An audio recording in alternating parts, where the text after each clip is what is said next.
ওই যে পাকিস্তানের এক মুরব্বী চাচা বিয়ে করলো ৭০ বছর বয়সে। চাচা 22 বছরে এক যুবতী বিয়ে করছে। বউ পায়া চাচার মাথা ঠিক নাই, খালি ভিডিও করতেছে, শুট করতেছে, টিকটকার যায় চাচার বাড়ি ঘেরাও যে চাচা আসেন চাচি নিয়ে একটা ছবি তুলি।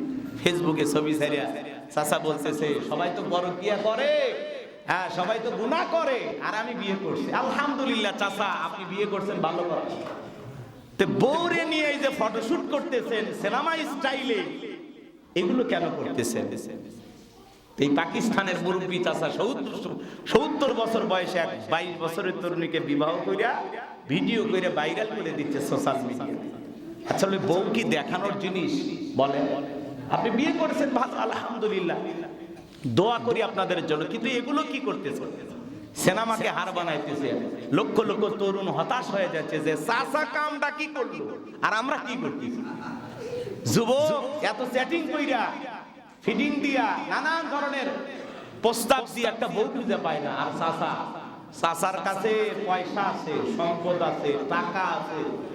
যদি কারো জায়গা জমি থাকে, সম্পদ থাকে, টাকা পয়সা থাকে, আর বুড়া বয়সে বইয়ের অভাব হবে, কারণ ওর কাছে কি আছে? সম্পদ আছে, টাকা আছে। আর যুবক তোমার কাছে আছে কি? ফ্রি ফায়ার খেলিয়া, অনলাইনে জুয়া খেলিয়া, নিশাদ্রব্যর টাকা, সেটা জোগাড় করা টাকা নেই। তুমি মানুষের কাতারে পড়ো। আল্লাহ এই সমস্ত যুবকদের হেদায়েত দান করেন। একটু জোরে বলেন আমিন। আর একটু জোরে বলেন আমিন। তাহলে আমি যে কথা বলতে চাচ্ছিলাম, তাকওয়া, তাকওয়া, খোদাভীতি, আল্লাহর ভয় যদি থাকে, আপনি রোজা থেকে আর সময় কাটে না, হুজুর সারাটা দিন কি করব, রোজা থেকে সময় তো কাটে না। সকাল 9টায় টেলিভিশন চালু, সিনেমা দেখতেছে, গান শুনতেছে, হিন্দি গান, বাংলা গান, দেশি ছবি, বিদেশি ছবি। দেখা আজান হইল, টিভি বন্ধ, মসজিদে আসলো, নামাজ পড়লো, যায় আবার টেলিভিশন চালু। চাচা রোজা থেকে সময় কাটে না, তরুণ যুবকের সময় কাটে না, বাড়ির মা বোনদের সময় কাটে না। এই জন্য রোজা থেকে সারাদিন টেলিভিশন, মোবাইলে নাটক, সিনেমা দেখে দেখে সময়গুলো কাটায় দিতেছে।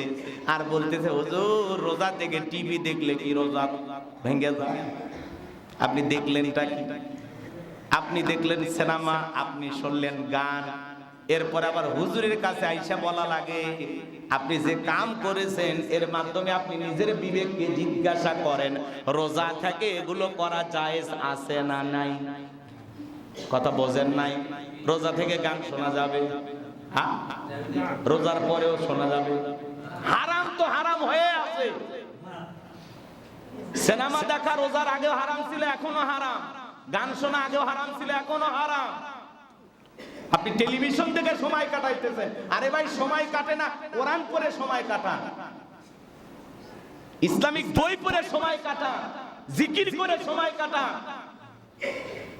এই রমজান মাস আসছে ইবাদত করার জন্য, তামাশা করার জন্য নয়, নাটক সিনেমা দেখার জন্য নয়, মোবাইল টিপে টিপে সারাদিন সময় নষ্ট করার জন্য নয়। রমজান বিদায় নিয়ে চলে যায় আর আপনার তামাশা শেষ হয়নি। আপনি নিজেকে এখনো পরিশুদ্ধ করতে পারলেন না, তাকওয়ার গুণ এখনো অর্জন করতে পারলেন না। আপনার অন্তরে আল্লাহর ভয় থাকলে, আপনি সত্যি যদি একজন ইমানদার হয়ে রোজা পালন করেন, তাহলে দিনের বেলায় হোক আর রাতের বেলায় হোক আপনি আর টেলিভিশন দেখবেন।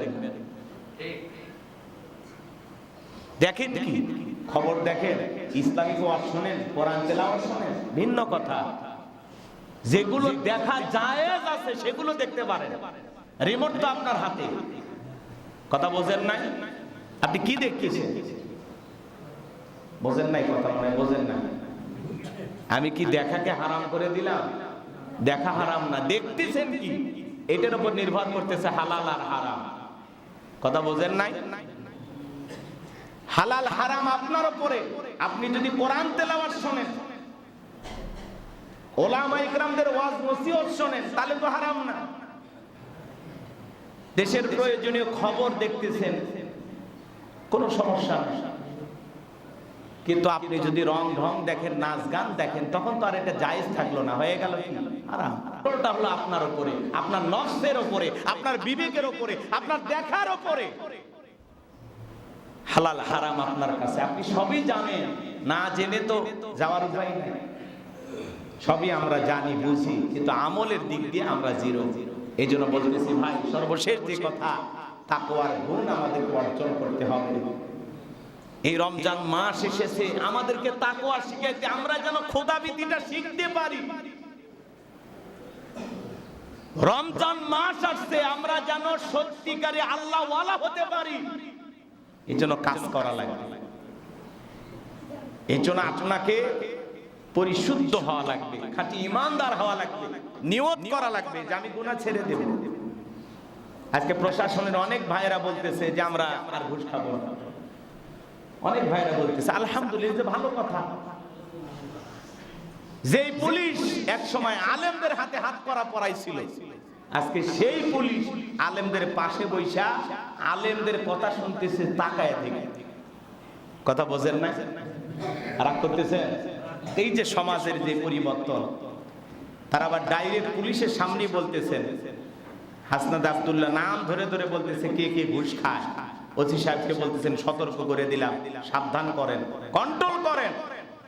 মুফতি আমির হামজা ভাই পাশেই পুলিশ, পাশে বৈশা মিটিং করতেছেন, ছবি ভাইরাল করে বলতেছে এই পুলিশ কয়েকদিন আগে হাতে হাত করা পরাইয়া আদালতে হাজির করছে, ছোট্ট বাচ্চারা দেখার জন্য গেছে, পুরো পৃথিবীর মানুষকে দিয়েছে। আরে কি স্বৈরাচার ছিল, কি জালেম ছিল, যে একটা নিষ্পাপ বাচ্চা বাবার সাথে দেখা করতে আসছে, আদালত চত্বরে স্ত্রী সন্তান ঘুরতেছে, এক নজর দেখা করতে দেয়নি।